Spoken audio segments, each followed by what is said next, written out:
Hello, everyone. It is my pleasure to welcome all of you this afternoon to another great session of EU Data Week on data services by SMEs and for SMEs. My name is Justina Beliauskaitė. I'm Project Director at the European Digital SME Alliance. And our session today is co-organized with EU Hubs for Data Project, where my organization is a partner. Now, my organization itself, it represents around 20,000 ICT SMEs in Europe.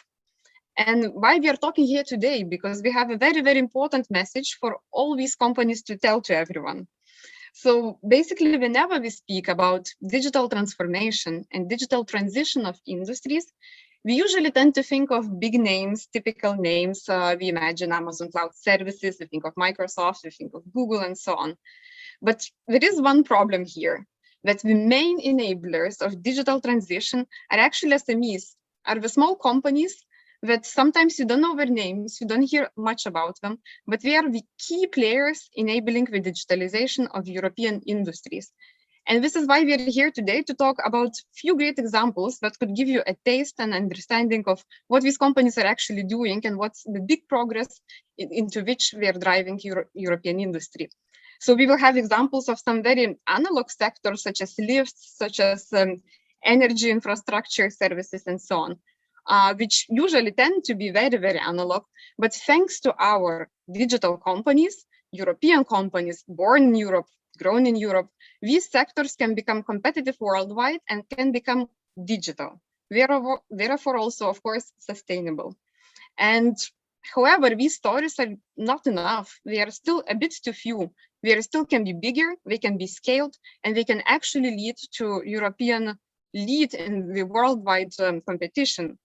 So acknowledging this need, European Commission has actually decided to empower these companies by setting up digital innovation hubs that serve as bridges between digital companies and more traditional companies that can provide services and help both sides to scale, to digitize, and to allow Europe to actually dictate the digital agenda in the world.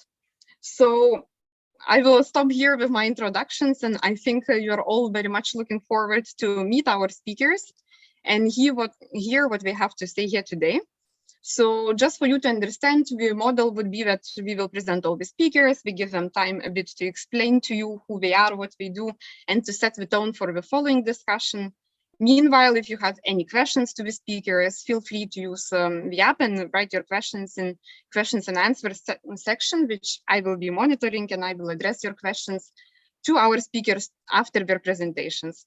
So after the presentations, we will have an interactive session and where we will be able to discuss anything you would like to.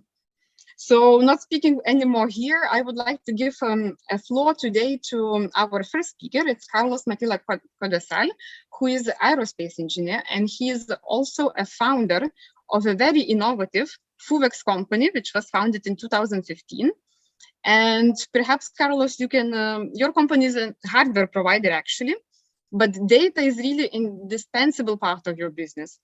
So probably you can briefly explain about mission of your company and what your company is doing and what role data plays in your business and how all your business model helps other non-digital sector to move forward. So floor to you. Yeah. If I may, thanks. Thank you all for the opportunity and the EU Hubs for that for their support. And if I may present our company. What we are doing is we are digitizing the power lines with long-range drones. So you may ask yourself, how can be this an issue if we have normal drones? Well, normal drones aren't inspecting power lines because they are limited legally to fly on the visual line of sight of the pilot. That means only 500 meters of range, and that means that manned helicopters, which are terribly expensive. They are a pollutant. They have a human risk. They continue to be more cheaper than short-range drones, the conventional drones we all know. So what we are is in a quest to enable long-range autonomous drones. That it is going to happen in the next 10 years. Right now, drones are pre-programmed, but in the future we are going to see the sky full of autonomous drones. So what is our value proposition is to save around 90% of cost in aerial acquisition data. That means that right now it's with manned helicopters is 125 euros per kilometer inspected in power lines. With current drones is much expensive, up to 300 euros. And with the drones we are working right now, it's 100 to less than 13 euros per kilometer. So it's a huge difference. So what we have done to do this is we have developed a technology, a patented technology aircraft that can replace manned helicopters thanks to the vertical takeoff and landing capabilities, and then it flies like a plane. And in terms of regulation, that it is the main blocker of the sector, the main challenge. We are working across the value chain in order to pioneer the legal development of the sector.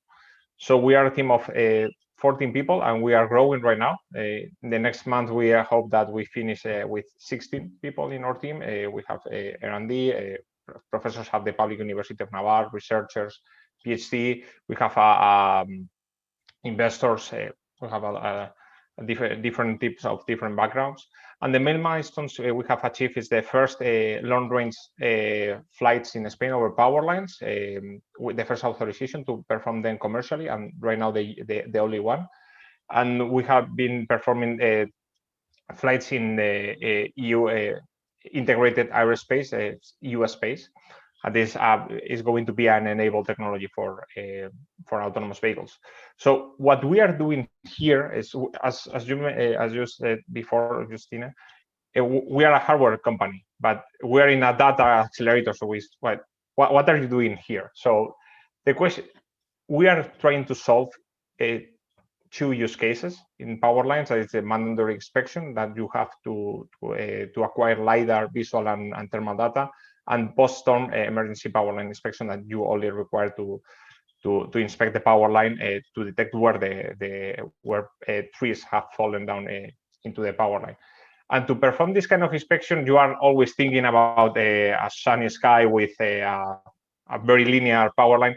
But in reality, the terrain can be very difficult. There are plenty of power lines crossing over, and it's very difficult, especially in the medium voltage grid that is mostly in rural areas. So we need data in order to plan the mission. So to perform the flight path, to know where to locate the ground control station, to analyze the communication drone and ground station, because you have to have this ground station and ground control station direct data link. And sometimes you have vegetation or you have mountains, and you have to analyze that, because drones are not so smart right now to calculate them by themselves. So they need support, and that's precisely what we are doing here.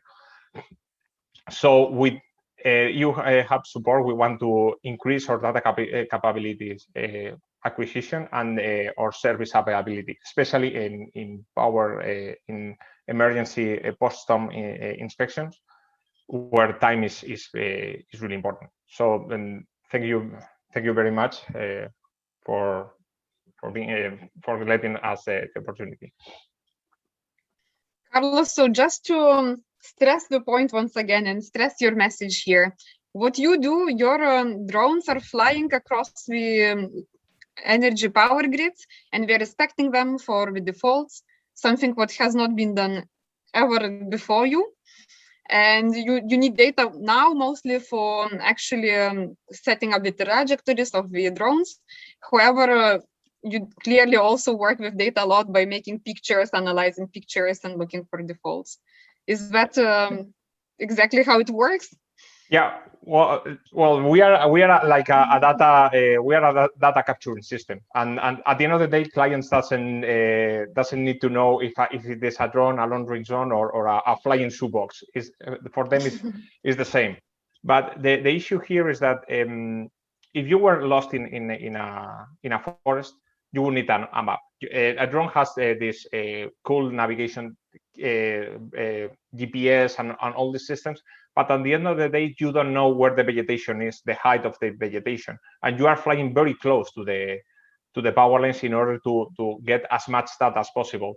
So you need to get this data to plan the mission correctly and then to perform the mission correctly. Because believe me, if you have a lot of crossing lines, and these kind of drones carry around 100, 200,000 euros in payloads, in sensors, LiDAR especially, visual cameras, they are very expensive, and you don't want to lose one of them for in an accident with another power line. And it's very difficult to obtain this data. There is no open map to fly with drones. Excellent. Indeed, this is something very novel. So, of course, there is no data so far and no experience in this. Thank you, Carlos. We will get back to you definitely to ask more about challenges you are facing, because that's besides the fact that terrain is very unequal, but more data-related challenges. That's absolutely very interesting. But for now, I would like to address Debolina Paul, who has international experience working in Europe, but also worldwide in India and other countries. But at the moment, she's settled in a Digitouch company as a business developer. So Debolina, please tell us a bit more about what your company does. And what's your mission? What do you do with data? What's the business offering out there? And how do you help to digitize more traditional industries? Hello, Justina. Thank you for having me here today. And good morning, everybody. So this is Debolina from Digitouch. Just a minute. Let me just share my screen.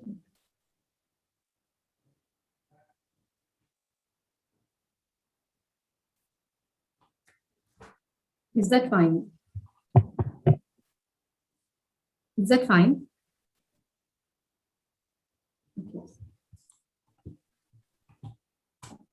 Okay, good morning, everybody. So before I start my presentation, I would like to recall something.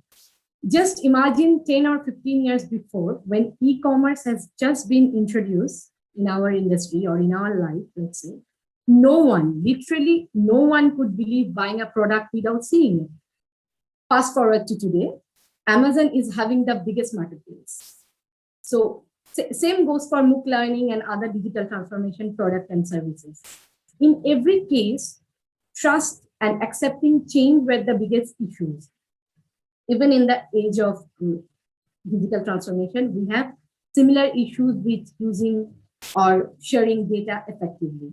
In Digitouch, we understand the value of data in terms of privacy, security, and standardization. We believe that broadening access to quality data using full potential of AI will catalyze the development of whole European economy. Digitouch is a fast-growing SME that accelerates digital transformation with a cloud-based secure IoT platform. We operate from Estonia. Our product, Paradise IoT platform, is based on these technical pillars. Our core expertise consists of cybersecurity, Internet of Things or IoT, and standardization, which are complemented with AI, blockchain, mobile application, and so on. Now that I told you about our platform, let me explain how we are using data in our business offering. It is centered around data security, privacy, and trust, because digital transformation requires data governance, privacy, data sovereignty, etc. Digitouch's main expertise includes state-of-the-art cybersecurity for data protection, data privacy, and its cloud-based at its cloud-based Paradise platform, ensuring data integrity, encryption, and secure communication, enabling data governance. We have developed all these tools and also tested it in a previous UH 2020 project named Fit for Fire. We are also providing data-driven decision support system for healthcare solutions. That example I'll come to later. We are currently active in 4 sectors, but obviously we are open to the others. For the moment, we are providing our solution to digital healthcare, agri-food, smart manufacturing, logistics, and smart city. To explain how we are bringing disruption, I'm here sharing another story on healthcare. This project is called Rossmann, a a part of EU H2020 DIH Hero project. The goal of Rossmann is to demonstrate and commercialize an innovative robotic solution for monitoring patients' rehabilitation process after a total knee or hip arthroplasty. Here, Digital was partnered with Metrolab Germany that provides robot for hip training. Well, after certain surgeries, patients need to go through a rehabilitation process. And sometimes that's kind of long. And therefore, it should be monitored properly. And here, health data plays a crucial role. Our solution uses a novel prototype of a mobile therapy robot collecting data on the patient's hip training during in- and outpatient physiotherapy, as well as smartwatches for gathering activity data. Let me explain further. Metrolab Germany, they have a robotic prototype which can collect data on patient during his or her hospital stay and during outpatient rehabilitation. So basically, when the patient is under expert supervision. But what about if they are at home? In that case, as I said, rehabilitation is a long process, especially in case of arthroplasty. So when patient stays at home for a long time, now what Digital does is Digital uses smartwatches that collects patients' physical activity and health data. Then all these data are stored and processed in its Paradise IoT platform. And then all these data come to the dashboard where doctors or physicians can view it, analyze it, and take decisions accordingly, even if the patient is at home. So it has a holistic approach, let's say. Utilization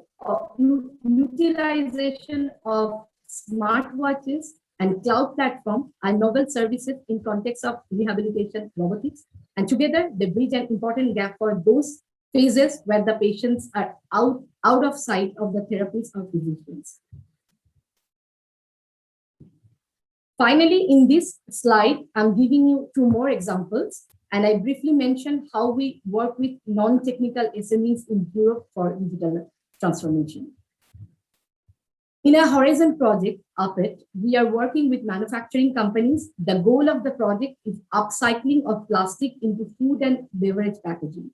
Here, Digital is working towards a data-driven LCA, life cycle assessment, standardization, and certification. Another example is, again, for manufacturing industries. Right now, in manufacturing industry, there is a trend of having mass production with mass customization. Digital is working with manufacturing companies and the whole value chain to provide digital solutions, for example, digital tools. In conclusion, we in Digitals are working towards accelerating digital transformation of European industries. Data-driven business decision, data spaces, data sharing, etc. are the paramount of our importance. Thank you very much for listening, and you can reach me through these channels. Thank you very much, Dabolina. Indeed, another perfect example working with different industries. So examples we had from healthcare, from manufacturing, and of course your company does even more than that. So this is really amazing. Good job. And then we have the third example from another company, or in this case, actually a consortium of companies. This is why this example is even more interesting. So we have Marco Cogliati, who is himself an expert of the European Federation for Elevator SMEs and also small business standards. He's consultant for lifts and vertical transport. And currently he works as a manager for 3E Consortium, which brings together 20 Italian SMEs that between them in total in Italy manages around 30,000 lifts. And lifts are usually considered a very analog sector.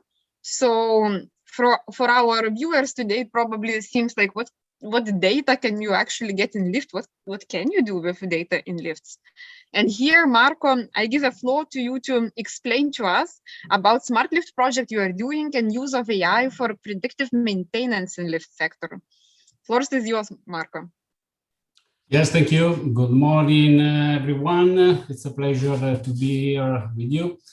My name is Marco Cogliati. I'm Italian. I thank the organizer for inviting me to this meeting. I have been working in the elevator sector for 25 years, and in particular, I project elevation system. I have been working for years for TRE Consortium. TRE Consortium is a company that groups 20 small and medium enterprises in Italy. It was founded in the 2030 by SMEs active in the Italian lift sector. To the present date, the consortium manages in maintenance more than 35,000 lifts in Italy.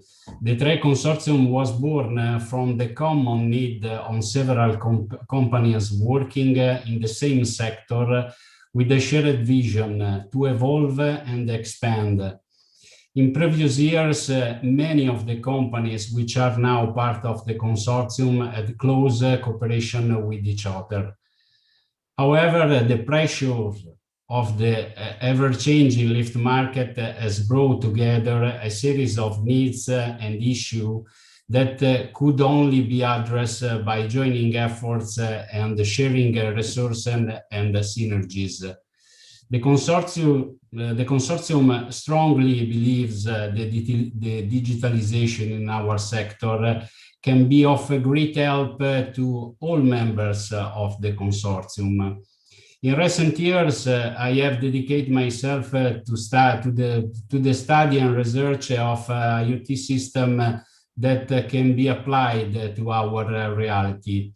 The digital scenario in the elevator sector in recent is changing as in other sector, and from years now, the latest generation systems exchange data outwards. In a predominantly analog world, a few new technologies are making their way into the industry and bringing into the digital age. Elevators communicate with the manufacturers by providing data related to the operation of the plant, and this can process information to be and make the plant more efficient. We talk about preventive and predictive maintenance and being to face reality that exploit artificial intelligence algorithms. One of the difficulties in the development of this project is that the elevator has a very extensive series of variants. For example, manufactured model, type, compliance with different regulation, different technology. So not a single product, but a series of different objects to apply a system that can guarantee a connection and exchange of data.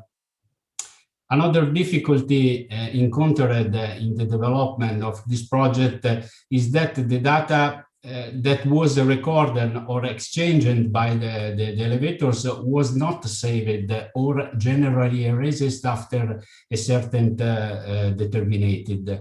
You can see that this is a fundamental fact when we talk about IoT and of artificial intelligence. Since October 2019, as an FSM and SBS expert, I participate in the Smart End-to-End Technical Committee of ETSI, and I had the opportunity to participate in the drafting of the ETSI Smart Lift technical report and technical specification. Standardization is a very important element for the development of these technologies. Having a regulatory standard used by all these industries players in the sector, which returns and regarding of data from different plants in a unique way. Personally, as a trade consortium, we have developed a data testing an IoT system based on the 1M2M platform, which aims to store plant data and then process it. The smart lifts are machines that have internally or around them devices that can communicate. They generally have a control panel equipped with a communication system, and then they can have a number of third-party systems, for example, heat sensors, vibration sensor, water or seismic sensor that collected and exchange data. The final project includes the implementation of a model that are developed by artificial intelligence and that can benefit the company by making the plant more reliable, preventing failure, or improving the organization of technicians who can make service calls already having information about the hypothetical fault or spare part to be replaced. Thank you very much. This is my experience for you. Thank you. Thank you, Marco. So we have another sector to add to our list of examples. We have lift sector. This is great. However, these few examples in Europe are fantastic, but not in every place, not in every sector we have all this effort. And sometimes even if we have it, it's perhaps not enough or should be definitely scaled to have a significant impact. And I'm wondering what our innovation hubs think about it. And let's start with Nicola Bianchi, who is representing Ediconfcommercio as its vice president here today. And Nicola, please tell us a little bit. So what's the situation in Italy? We've heard here these examples, but what about Italy? Do you still have any challenges? What's the situation digitizing SMEs and different industries there? And what is your hub doing in the local context, perhaps to respond to some challenges and help to multiply these type of good stories? Thank you, Justina. Thank you very much for the introduction. Very interesting also the intervention of the speaker before me. And yes, if you can share my presentation. I'm yes, Vice Director of the Digital Innovation Hub of Confcommercio, whose mission is to support the digital transformation, in particular of small and medium enterprises. I'm an engineer. I've always worked in the innovation area, and normally I was working with larger enterprises, more structured organization, and it's very interesting as a challenge to work on this, as you were pointed before, because small and medium enterprises is our economy in Europe. So we can go on the slide. I would like to start with the Italian scenario to see the challenge our small and medium enterprises are facing, and then I talk a bit as what we are doing with the Digital Innovation Hub to support the digital transformation of this company. In Italy, the economy is based on small and medium enterprises. We can see we have 4.3 million of small and medium enterprises, which represent 80% of the total number of employees and 70% of the total added value. So what where you were telling before, it's very true for Europe, and for Italy, it's even more pronounced. And the interesting fact, to better understand the following consideration, is that 95% of the Italian small and medium companies are micro, so they have less than 10 employees. Next slide. The country, according to the Digital Economy and Society Index, which summarized the relevant indicators on Europe's digital performance, is lagging far behind in the last years. In 2020, we were fourth from the bottom in the general ranking, and the lowest in the ranking for the human capital. So only 42% of people between 16 and 74 years old have basic digital skills, and just 22% advanced digital skills. So this digital gap is something with significant impact, especially on small and medium enterprises. Next slide. Meanwhile, during the last year, the COVID-19, as we all know, has been pushed a lot toward digitization, also of small and medium enterprises, forcing them to rethink how to work.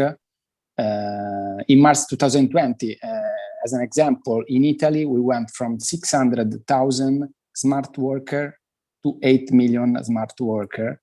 If we think that the growth rate until February was about 20,000 smart workers per year, it would take 350 years to reach 8 million. So this is incredible.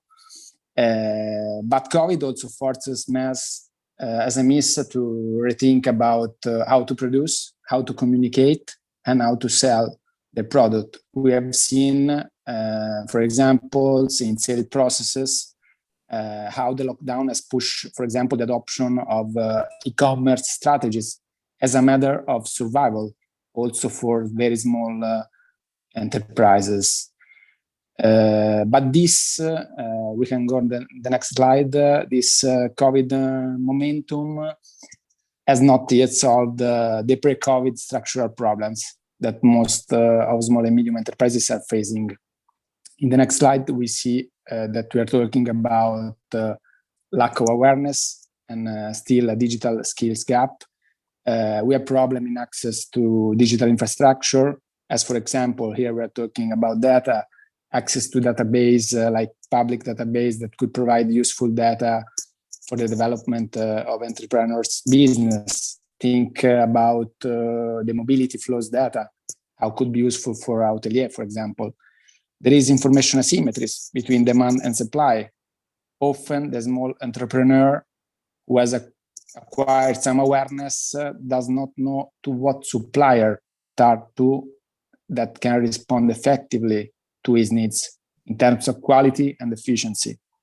There are issues in access to finance, which in the case of small and medium enterprises applies both to traditional forms of credit and especially to investments with uncertain return on investment. And there is a digital divide, which results in a significant difference between the north and the south of the country. Next slide. The structural problems are even more pronounced when we talk about advanced technology. And if we think about data, for example, taking, for example, the analytics sector, there is a lack of data culture. There is a very limited presence of specific competence. We were talking to one of our partners in these days, and it emerged that during the last year, one of the universities in Milan had 300 computer science graduates, but in the province of Milan alone, there was a demand for at least 1,500 graduates. So this is just to see how much is the demand and how low is the offers at the moment. Small businesses are encouraged to rethink their approach to data by regulatory obligations. Often, if you think about the GDPR, for example, but still they don't think about a real data strategy.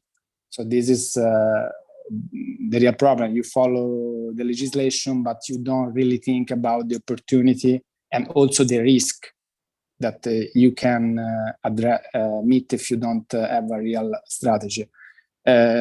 Thinking about data, there is also a problem of fragmentation and integration of data, also the quality.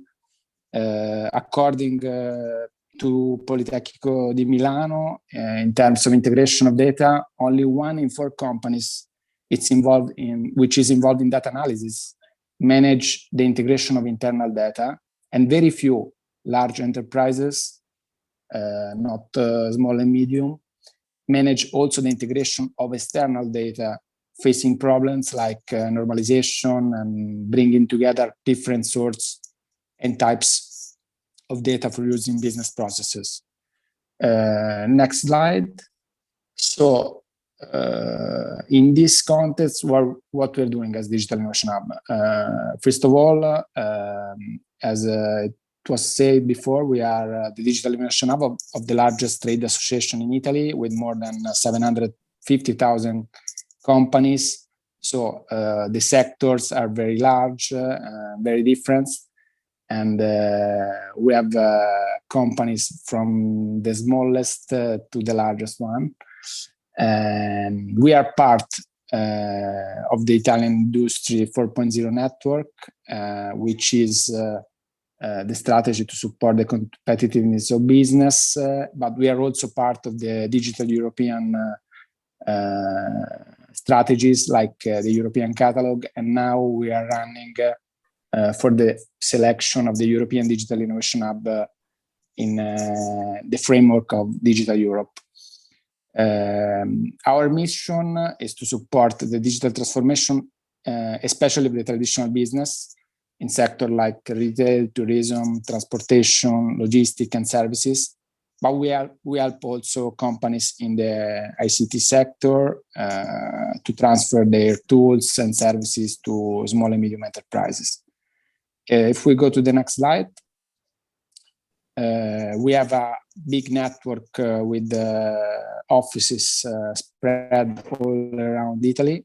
We have in every region an office that can support the activities of the small and medium enterprises, which is important. Also in the Digital Europe program, the Commission is stressing out the fact that it's important to be close also especially to the small and medium enterprises to enforce the local ecosystem. Next slide. So EDI is trying to, with our Digital Innovation Hub, to support small and medium enterprises to face many challenges I show you through awareness activities that we find very important. And this year, we had a lot of events and initiative on digital transformation topic. Today, for example, we are talking about how the small enterprises of the retail sector can address the new smart working trends.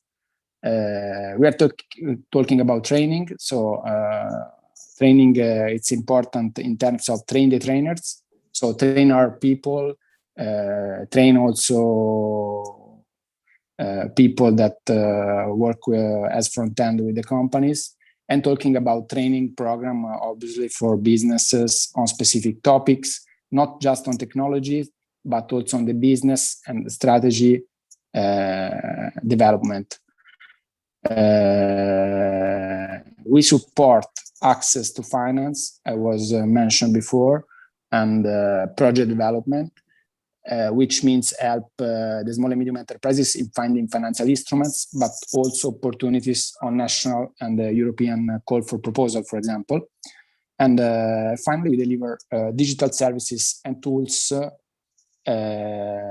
developed by partners, because as Digital Innovation Hub, as ecosystem, we put together large, big player, but also, as you were mentioned before, small and medium enterprises of the innovative sector.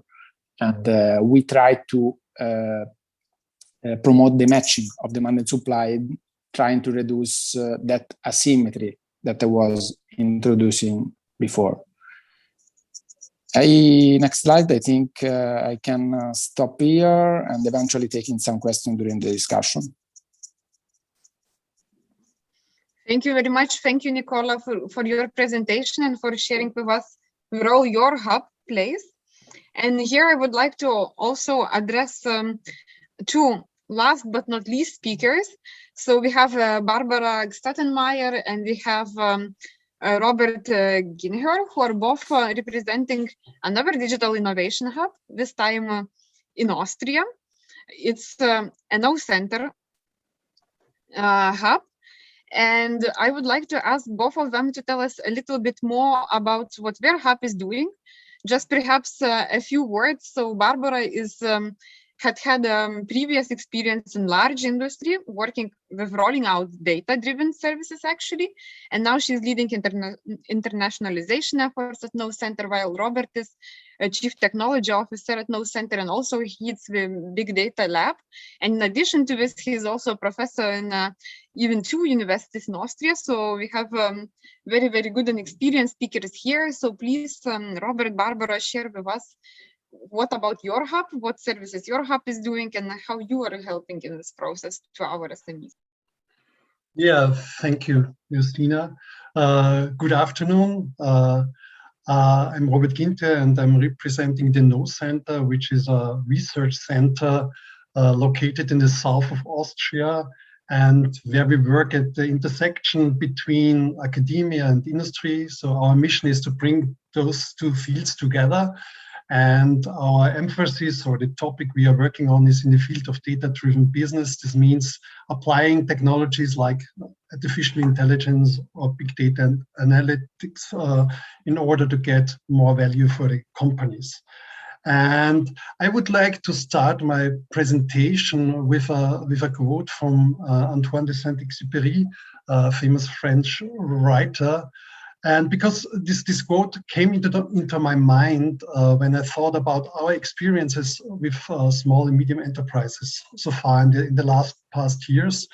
And what we encountered is quite often that SMEs do not really know why they should do something in this field of data-driven business, or why they should do something with data. And very often they do not really know what to do. Yeah.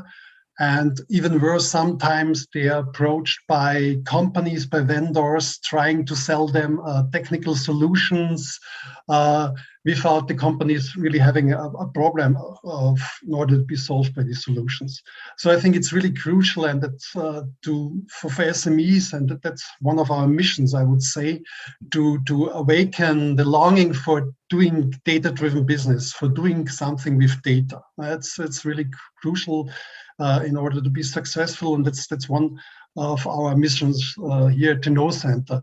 And saying that, there's the question: okay, when I want to raise the desire, the SMEs, to do more in this digital transformation process, and especially doing more with data, so where should they start with? Yeah, what comes first? Is it the data, or is it technology, or it's the business model or the strategy?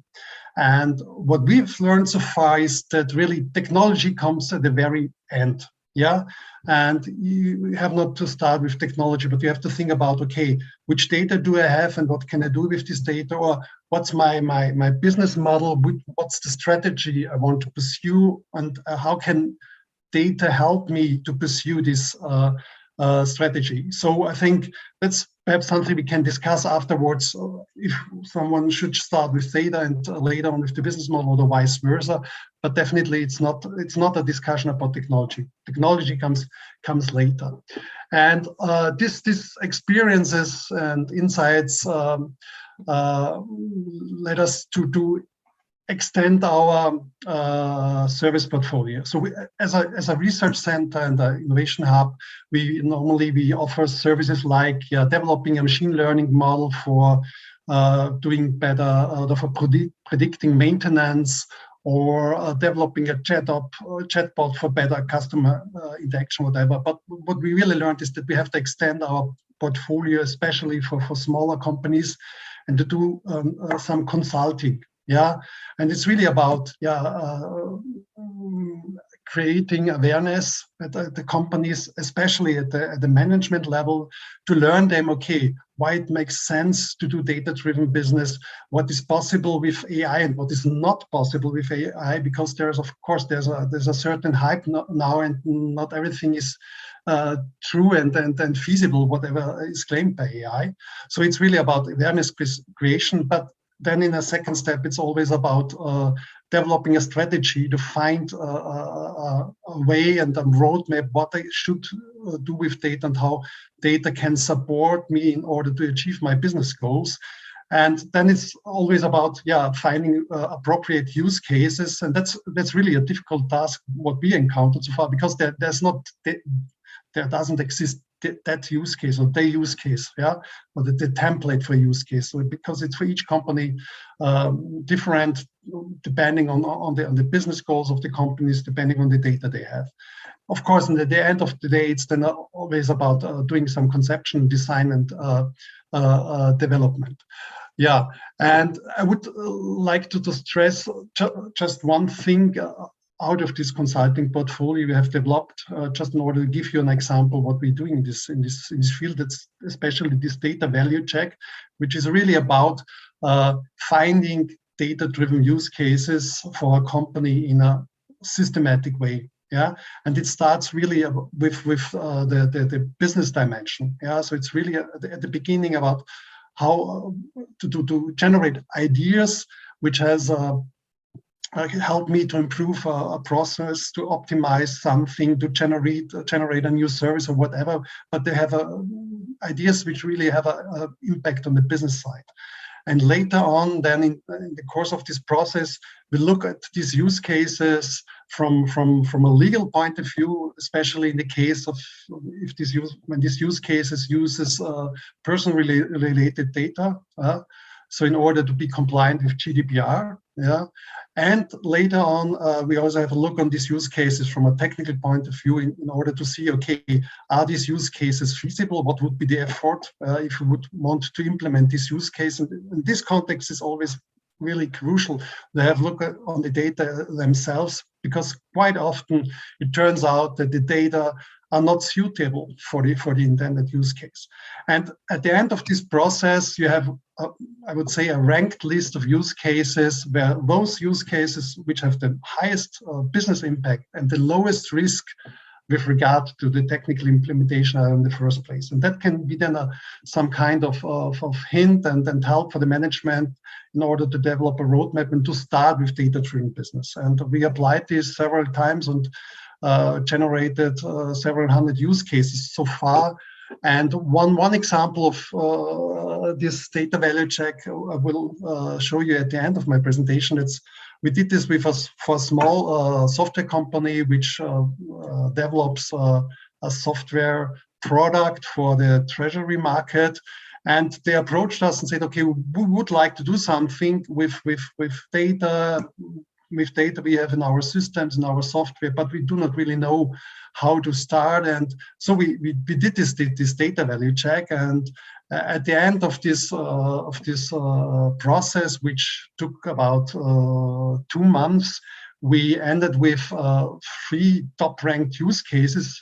And one final use case was then really implemented by the company in the software. It was implemented as a new feature. It has been incorporated in the latest release of the software, and it's now sold by this company. And this use case was really found out by applying this systematic process. In the meantime, that the company has been sold by has been bought by another company. Now it belongs to a group of companies. So it's not a SME anymore. It's an international company, but. Anyway, the nice side effect is that they're still doing this software development here in Austria, and the company becomes now, because they did this approach and they built up this data-driven business knowledge and data science knowledge, became the AI center of excellence within this group of companies. Okay, so that's just to sum up. So it's if you want to do data-driven business, it's really about the right ideas and, of course, the right data. And that's what we try to support and to help the SMEs here in Austria, but not only in Austria, also in Europe. Thank you. Thank you very much, Robert. So it's very interesting presentation. And now I'm wondering if audience has any questions. Please use Hoover app and ask us anything you would like to still know from the speakers. Meanwhile, I have here one question from Mr. James Philpott about challenges that SMEs face in this digitalization effort we are doing. So we've heard from both Nicola and Robert already that awareness and understanding even what can we do with this data, or even that we can actually do something, we can digitize, is already one problem. But when I would like to address SMEs, let's start, Bolina, with you. Because you work with different industries, is awareness a problem when you approach your clients in other industries? And perhaps what other challenges do you face? So for this case, the main challenges that we have faced so far, one of them is the domain knowledge. So, for example, we are working with manufacturing companies or making an analytical tool for an energy company. Then we lack this domain knowledge. So, what we try to do to overcome this challenge is we always make them as our partner. We try to work with our partners in an agile way. So we work in Scrum, that is Scrum methodology of software development, that is pretty agile, and that actually helps in the uncertainty, and both of us complement each other. Let's say first one. Second, also we faced one problem. I think everyone would agree, that is customer readiness. Not every company wants to get digitalized. They probably like their data still on Excel sheet. So this is another problem. And in terms of technology, yes, the technological awareness is also a problem. For example, in terms of privacy, trust, and security. And here is the core strength of DigiTouch. We have this. And another problem related to data is unavailability of good data, heterogeneous data, which has no uniform format. So yes, these challenges more or less we face. Marco, what about you? What challenges do you see for SMEs in digitalization? In my opinion, a key aspect is information. That's to say, being able to make SMEs understand the potential linked to the growth of the digitalization. Staying in line with what the market is proposing is certainly a very important aspect for the maintenance and growth of SMEs. If we approach digitalization, we need to include new people with completely new skill for SMEs. Where possible, we may to be able to convert some people back to new activities, but we certainly need the training and the new skills. Access to data is another key aspect. In our specific case, we have tried to integrate as much as possible all data deriving not only from the elevator, but also from the parts system, and the interoperability of the data in this case is the starting point.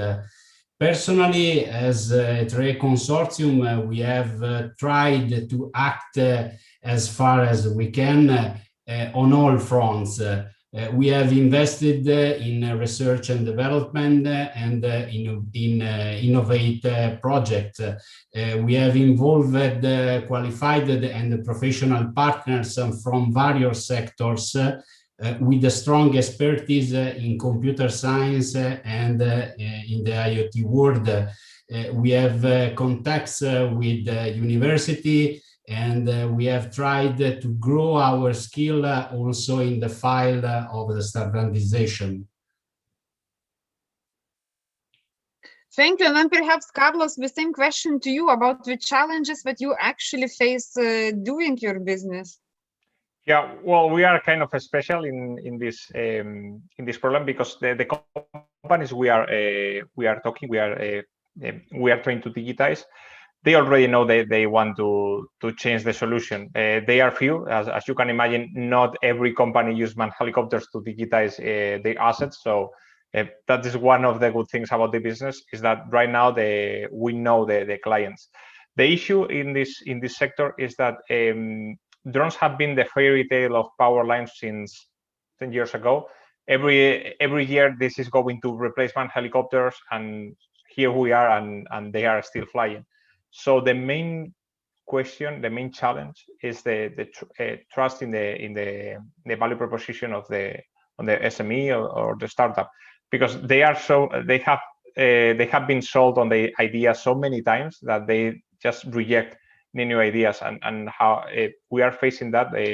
being very conservative with the clients we are right now, is not over promising, not never, and try to over deliver always, and to be very conservative in our estimates, so they are always happy about what we do, because we are never over promising.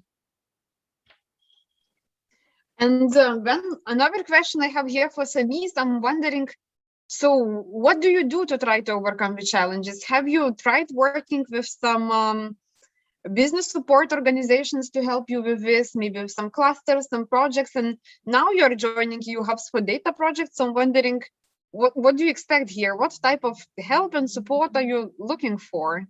Carlos, maybe as you were speaking, so you can start, and then I will ask also Debolina to tell us. Yeah, sure. Well, in our case, first of all, financial support, that is for sure in our case, and the second one is that we are speaking on our perspective. We are not in any national environment anymore. The new regulatory framework is common for all Europe in speaking about drones, and we have to think in an European with an European mindset. And these kind of incubators, accelerator, or European projects are very useful in order to meet potential partners, potential investors, potential clients across Europe, not only in Spain. That would be kind of easy in our stage, but jumping into the European landscape, that is our current challenge. Thank you, Debolina. You're also within EU Hubs for Data, and perhaps you're working also with other different networks. So what about you? What type of support are you looking for, and how do you expect them to help you? So here I would emphasize on three things. First is developing expertise in big data, AI, big data and artificial intelligence, because we already have expertise in privacy, cybersecurity, data governance, etc. Now we have in an intermediate level in big data machine learning. So if we get support from DIH, then that would be very good for us in future for commercialization. And also another thing is additional funding to scale up operations, and also hiring skilled people, giving training the existing ones. Things are changing pretty fast. Third one is to bring expertise in making data-driven business strategy. This is very important. And here in EU Hubs for Data, we will work with 3 DIH supports. 3 DIH will support us, Barbara and her team, who's present here, IMT France and ITI Spain. So we are really looking forward to this. Thank you. So I see what Debolina is mentioning is actually, and Carlos too, is actually very interesting, because what they stress is that challenges are actually not only local. The challenges they face are actually already on the European dimension. So we have regulatory challenges. We also mentioned access to finances, that is also a kind of international problem, if we can see it so. Anyway, we have a common European market at the moment, and perhaps even if we speak not necessarily about EU funding, but also about private investment. So it's not anymore so much on the national or local level. So I have a question to our hubs. Indeed, is it important for you to cooperate with other hubs? Do you already have experience, international experience, working together to help SMEs to overcome these challenges? Because we see the offer that you have, you presented it very well, but I'm wondering, are you trying to somehow cooperate with other hubs and in order to help and answer these needs coming from SMEs? Nicole, I see you unmuted yourself, so go ahead. Okay. I think it's fundamental to cooperate, and the European Commission has launched last year with Digital Europe a very important program that is going in this direction, which is the Digital Europe and the European Digital Innovation Hub initiatives. It's fundamental. We experience this at national level when we work with other competence center, universities, also large companies, In the moment we cooperate, we found new solution for transferring good practice to a sector, to another sector. So it's in the moment we cooperate, we really create the innovation ecosystem. When we stay by ourselves, it's difficult to find new solutions, it's difficult to find new opportunities. And actually, as ecosystem, we are structured to let technological partner, financial partner, institution, research center to collaborate with us. And we are trying to do this in this period on this European Digital Innovation Hub program. And this, I think it's a very important fact, because we cannot have all the solution inside. This is also Chessbook, when we was talking about the open innovation paradigm, is this. We are constantly have an evolving state of the art of the technology. The needs of the companies are changing, as we were listening before the other speaker. So it's impossible for one organization to have this old solution inside. And when we talk, when we share our experience with the other, it's very important to learn new methodology, new way to support the enterprises as well, and finding new opportunities in terms of services that we can give to the enterprises, as were mentioned before. In terms of awareness, we are working with several partners. We are not doing any awareness event by ourselves. There are technological partners, there are other digital innovation hubs, there are universities. In terms of training, we involve experts, and not just at national level, but at the international level. Because when we are talking about artificial intelligence, for example, you have not all the experts in your country, for example. We are doing this as digital services. We have partnership with other countries also in terms of enterprises in leader in other countries.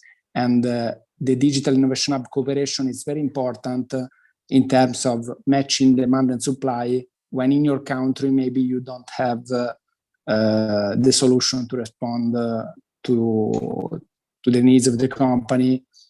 And in these forms of cooperation, we have already experienced this. You can share the knowledge. Okay, we have this technological partner. You can use this for address the problem. So I think it's very important. There are many examples of this. Can you share with us some example, Nicola? Because that's indeed very important what you're saying. And I'm wondering if you have any concrete examples how you worked with international partners to help SMEs, and what was the service that SMEs were requesting, and how did you manage to help them? A concrete example I want to share is, for example, one European project that we were participating recently. It's a COSME project where we were together with other 5 countries. So we were working with the Digital Innovation Hub from Romania, Serbia, Spain, Italy.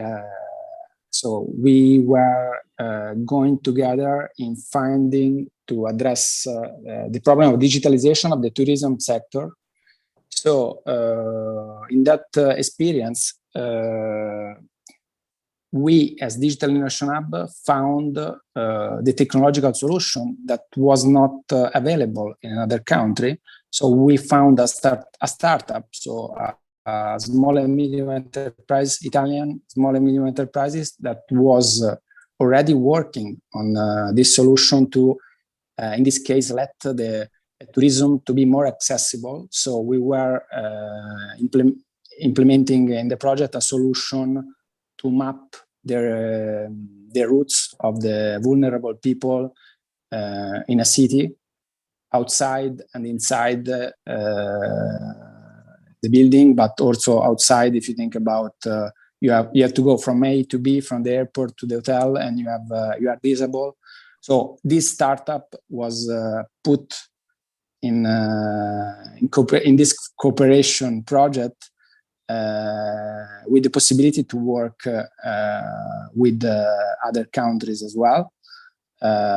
They obviously, as a startup, are an innovative company, but in this project we were involving also traditional companies, and the traditional companies were, for example, hotel and all the line of the tourism sector that we were involving in these projects. And also on this, the cooperation between digital innovation hubs allowed to find, as for example, in the case of the project I was talking about, the cooperation between two cities in terms also of tourism activities. So you start from a technological point of view and you finish on also a cooperation in terms of tourism activities that two different states can plan together to be more efficient in realizing their strategy. Excellent, Nicola. Thank you for sharing. What about Now Center? Do you also have you faced these situations when SMEs have some requests, and in order to help them, you work internationally, you work with partners? Maybe you have some stories with us to share how you helped complete SMEs thanks to international cooperation. Yeah. If you find international cooperation important, of course. First of all, I would like to underline what Nicola said. So it's really, I think that the international cooperation between innovation hubs is really crucial and makes sense, because all the companies and especially the SMEs face the same problems all around the world, or at least around Europe. So it makes really sense to use synergies and to apply services that have been developed or are offered by one hub in, let's say, for instance, Italy, to use them for Austrian companies and vice versa. Or solutions that Austrian company has found for their problem could also be suitable for a company somewhere else. So it really makes sense to cooperate and to not to reinvent the wheel the whole time. So sometimes, because I think that there's that many national initiatives, and I think by combining them, so I think you can develop more, I would say, critical mass, and yeah, so it can generate more impact. And just to give you an example where we could profit from another hub, it's an example where another hub in Germany developed some kind of maturity assessment with regard to artificial intelligence, a tool which really serves to do some, to see where companies, with regard to the usage of AI technologies in their company, in order to give them recommendations what they could improve or what their plans should be in the future. And this model has been developed by another hub. We apply it now here in Austria. We develop it further, especially with regard to SMEs. And so at the end of the day, it's a classical win-win situation, because we can offer the service to the Austrian companies. We can develop it further together with the other hub, and at the end of the day, what is also possible, because we share these services, we can collect data about the usage of these services in the countries and can do some benchmarking as well. And can then say, okay, to our Austrian companies, okay, let's look compared to companies in this and that country, okay, you stand like this and this. So that's what we really say, that makes sense. And we only have to take care that it's really that we do not lose focus, because there are that many initiatives, which sometimes makes it very hard for SMEs to know, okay, who shall I approach in order to solve my problems, because there are that many possibilities. So sometimes I think that would make sense to combine this more, but cooperation is crucial. Barbara, perhaps from your perspective, you might also add, because your hub is also working in EU Hubs for Data project. So yes. I know you're very much involved into this too. So perhaps it also helps you, to meet SMEs and to learn from more international SMEs what are their needs and how you can further improve your services, because that works, two ways, as I imagine.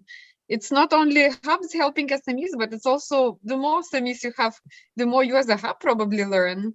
Exactly. So we have been working together with many research institutes already over the last years through the normal Horizon 2020 projects. But now the momentum in the new research program has really changed, and I feel there's much more knowledge really going to the ground, to the SMEs. And the last project who has already developed in this direction is the EU Hubs for Data from the old Horizon 2020 program, and the new program with the 80s will be much more into this direction. But within EU Hubs for Data, we have with May we have actually kicked off 3 SME projects, including also other hubs from Europe. And the momentum in these projects is very different than from the normal local projects, because everybody is feeling really powerful and enabled with the resources that we got to create something new. And it's also a really good European feeling to bring our knowledge and services, for example, to Finland, to Estonia, to Spain. And somehow our researchers and our colleagues, they are really motivated. They're already motivated, but through this project, they're even more motivated. And the spirit in this project is really good. And bringing together the different services has also enabled new ways of working together. For example, in one project, we have really amazing resources that one Digitalization Hub is providing. We provide the consulting services, and then the hub is providing the latest international data, which wouldn't be so easily possible in Austria. Yes. And we have here some hubs actually watching us and being very curious about the fact that they would also like to do something like this, because I'm sure we are already inspired by great stories. Can we still do something? What would you say, perhaps the first step, what could we do if we want to cooperate? If we want to meet your hub and other hubs in Europe?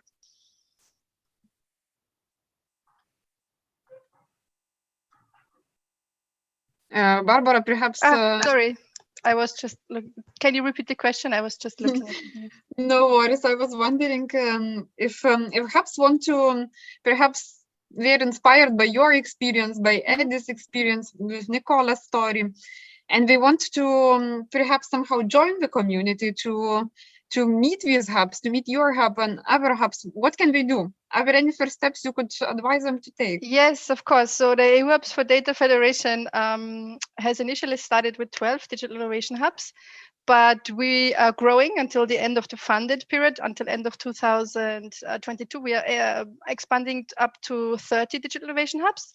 The open call is actually running at the moment, and you can still apply until the 15th of June. So I very much hope that you look at the website and check out the criteria to be eligible for funding.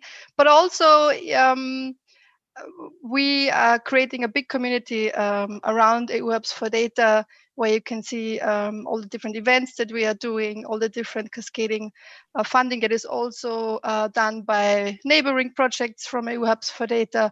And we all like to invite you to look at the website, look at the guidelines for the open call for digital innovation hubs. And I am personally very curious who will join us in the next 2 years and the next 20 SME experiments that will start together with the new hubs, allowing another round of experiments to kick off next year.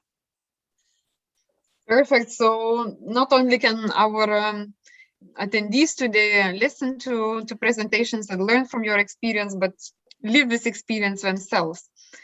And then perhaps moving towards the end and some conclusions, as we are running little by little out of time, we can still take the last questions from the audience if there is any. At the moment, I don't see any.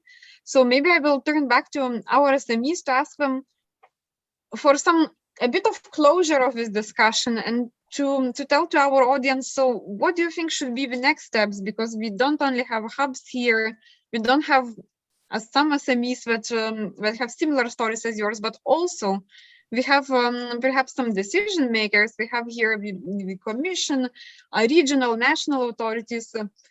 What could be your request from SME community point of view? What can be done so that your stories like yours, could be strengthened, could be even more scaled on national and European levels, but also so that other SMEs like yours striving to digitize others and striving to bring European industry to a new level, so that we could all benefit? What would be your request or recommendation?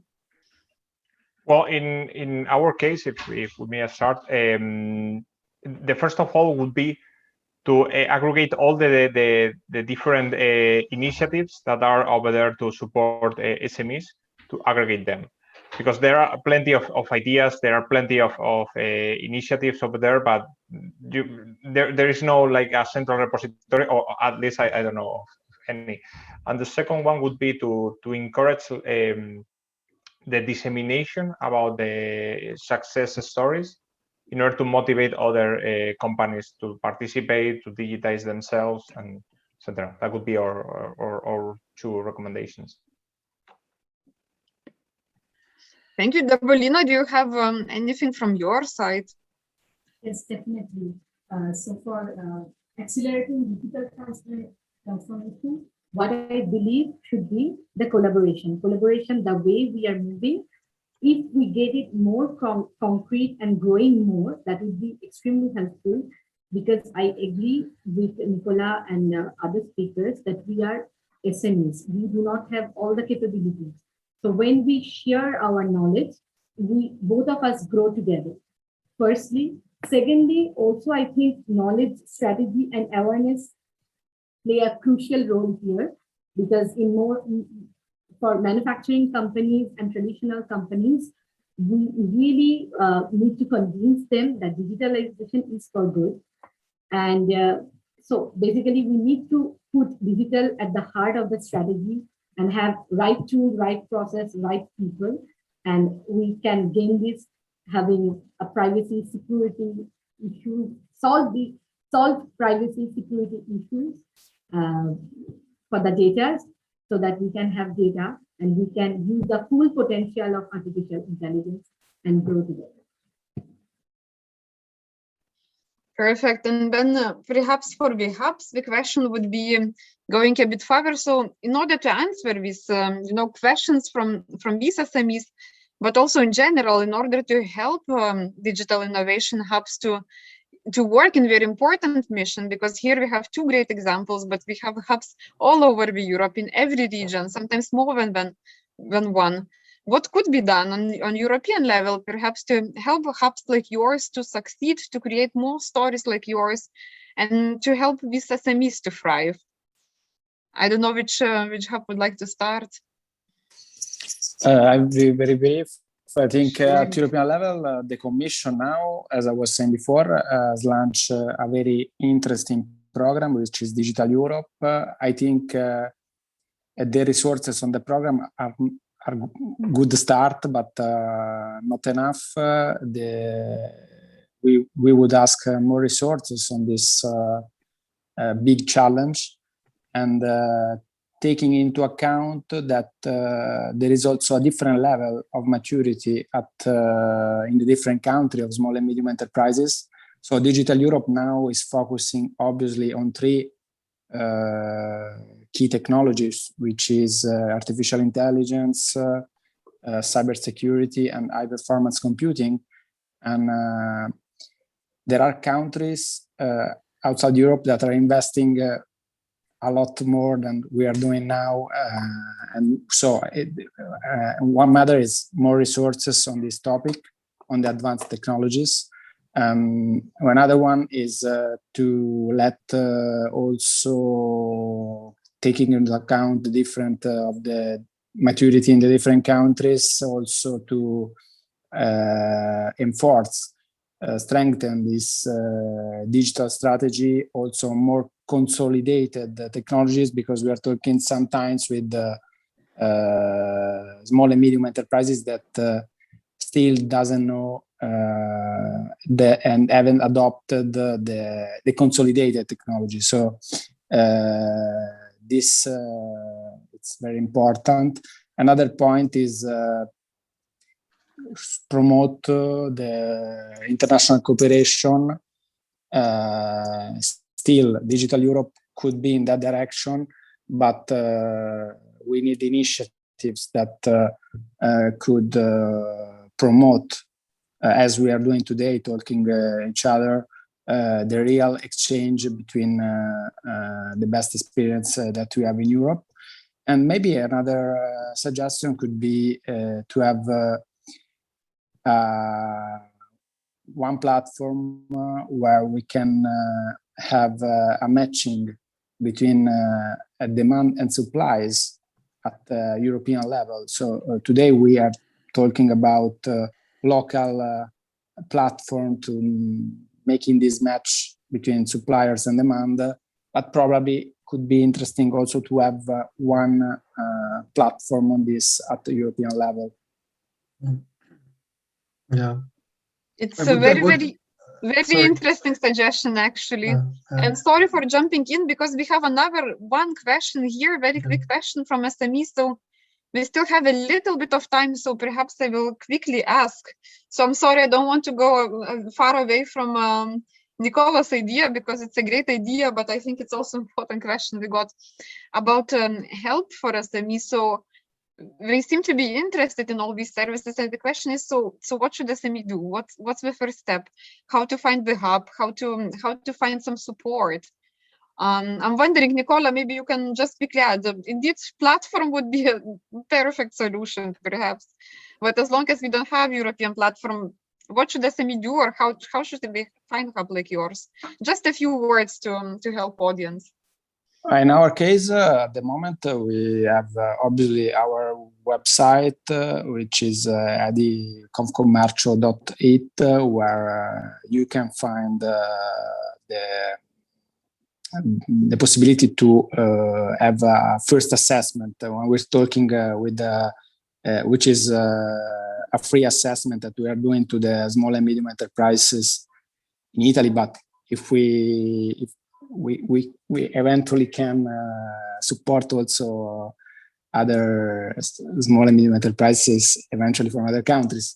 But the first approach is you can contact us and we can set a video call where our experts start as with an assessment that goes through the process of the company, the competences, and then we are trying to define with the company, the small and medium enterprises, the best strategy to address the gap that can be on the different dimension, because there are external processes, internal processes of the company, and the strategy has to be defined maybe on a single process or the whole company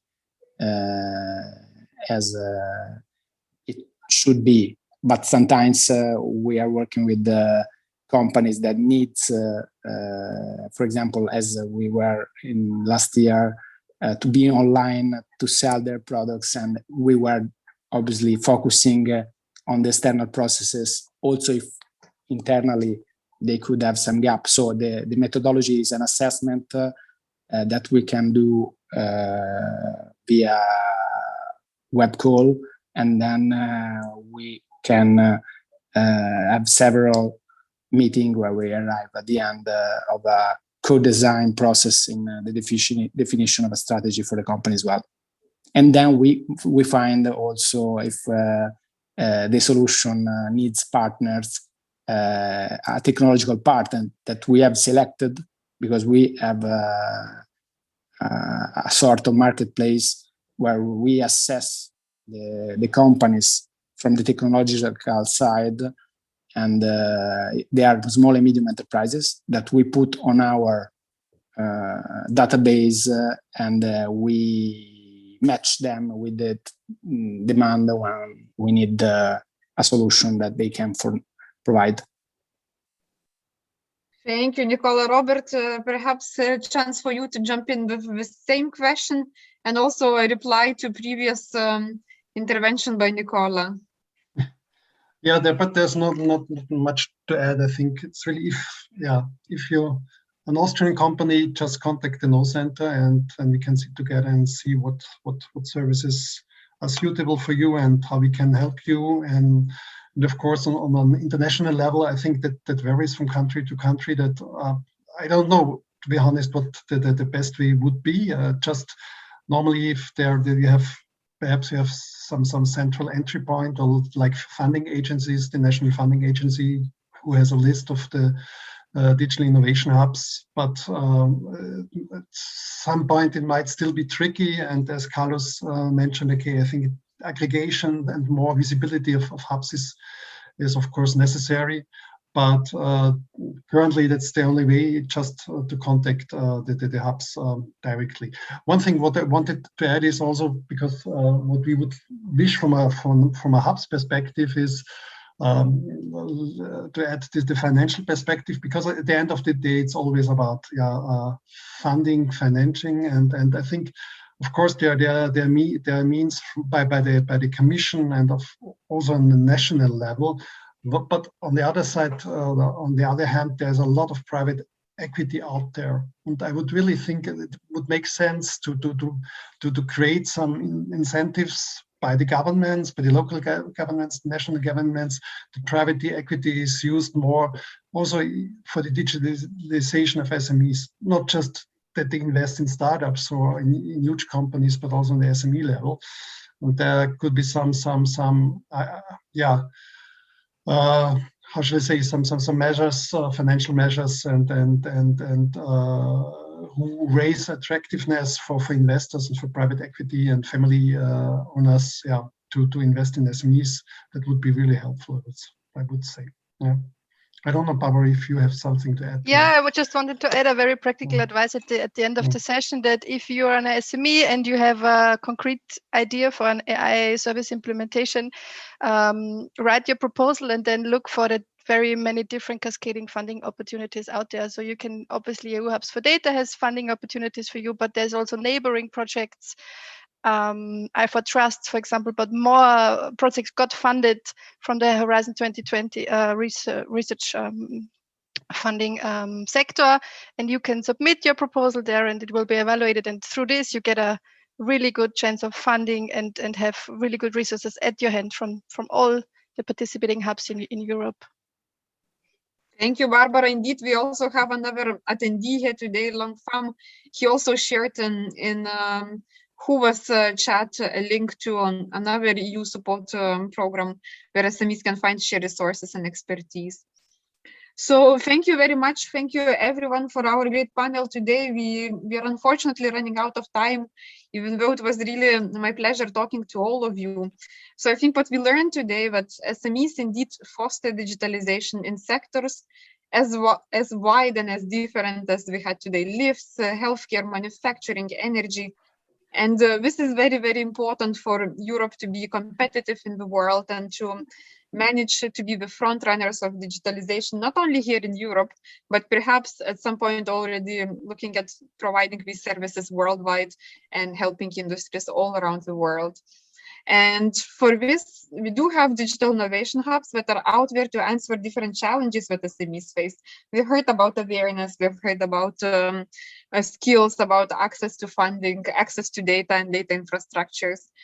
And these are challenges that are indeed still there, even though we have front runners that managed to somehow overcome some of these here today, but indeed these are still the challenges. So digital innovation hubs are there to help to all of you, to help your SMEs, and we can only hope that we have also tools and funding and all the relevant opportunities in place so that you as hubs could also succeed in your mission.